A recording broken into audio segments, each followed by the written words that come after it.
Ekenemun. Well, this is 9 months in office, and first Christmas that I'm celebrating in office as governor of Anambra State.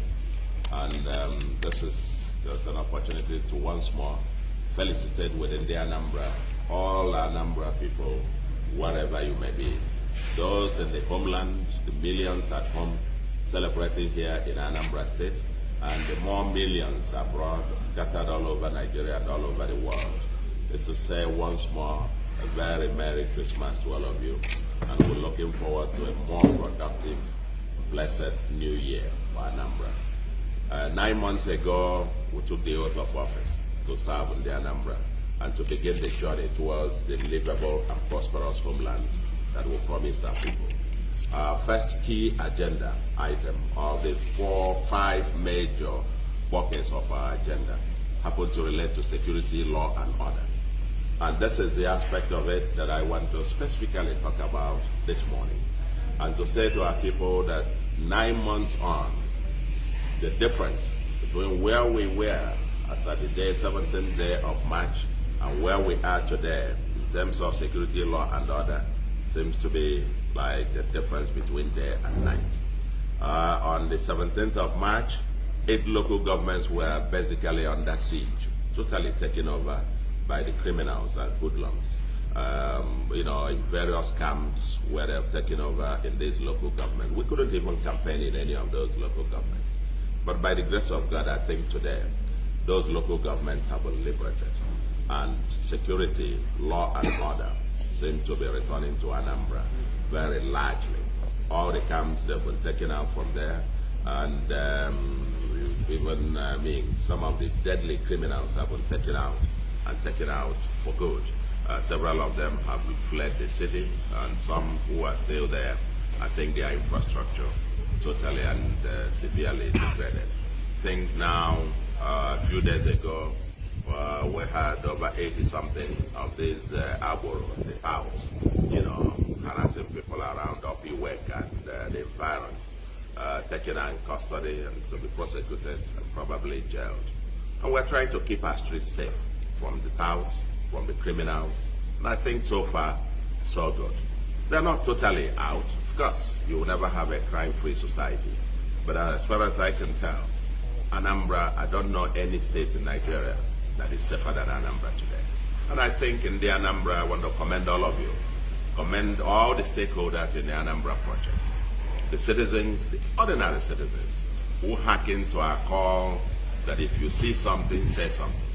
I commend our youths who are taking the destiny of this state in their hands. Our women, our men who are defying all the criminals and so on. 2 weeks ago, one criminal in faraway Finland also declared 5 days sit at home. But Anambra people defy that. And I think not one single day was observed in those. Thousands of our people return for Christmas. And that's why the streets are all busy. The usual traffic jams all over the place. But I also want to commend our special forces, task forces that we set up to ensure free flow of traffic.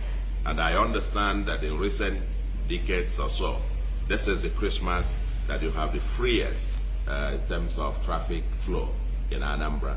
I saw the videos of the head bridge and the traffic flow there. And people were manning the place 24/7. And the other locations, high flash points in Anambra, Nobi, Mpo, Globia, Okam, Abagana, and so on and so forth, 33 areas and so on. People trying to ensure that our people can move freely.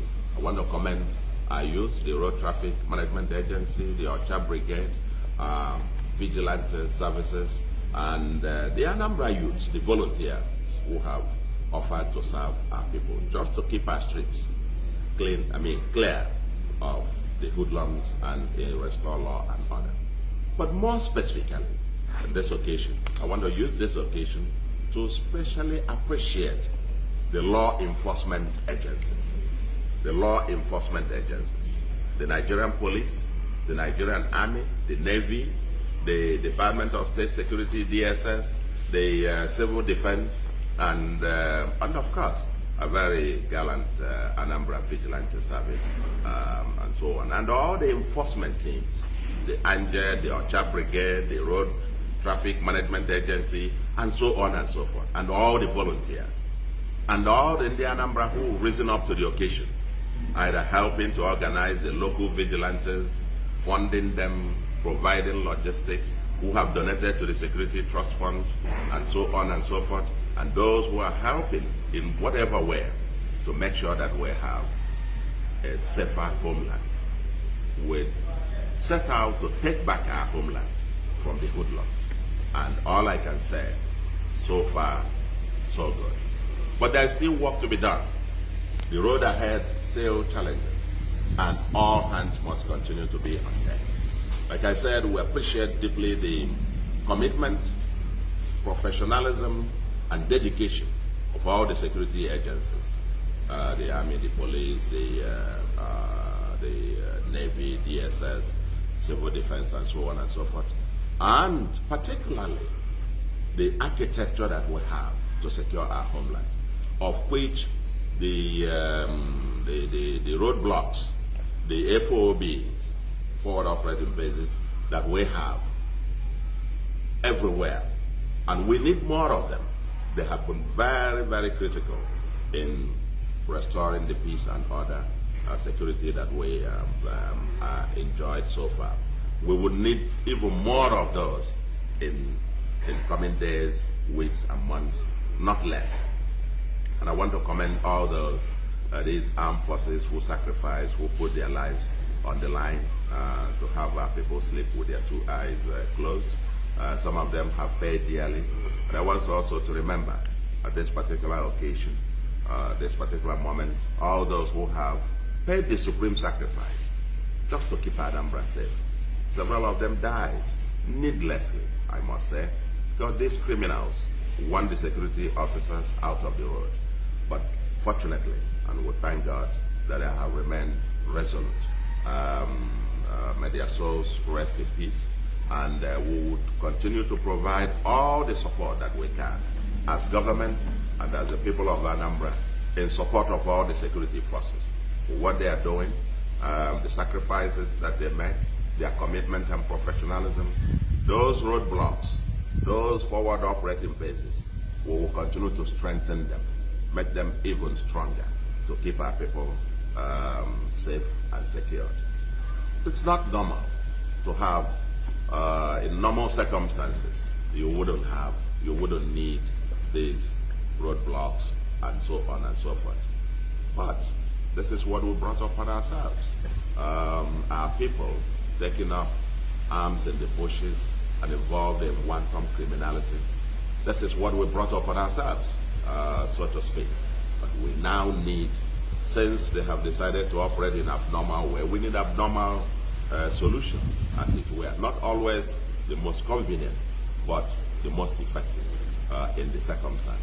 And until the insecurity situation comes down to near zero, as it were, we will continue to have the roadblocks and the forward operating bases in place and to be strengthened and so on and so forth.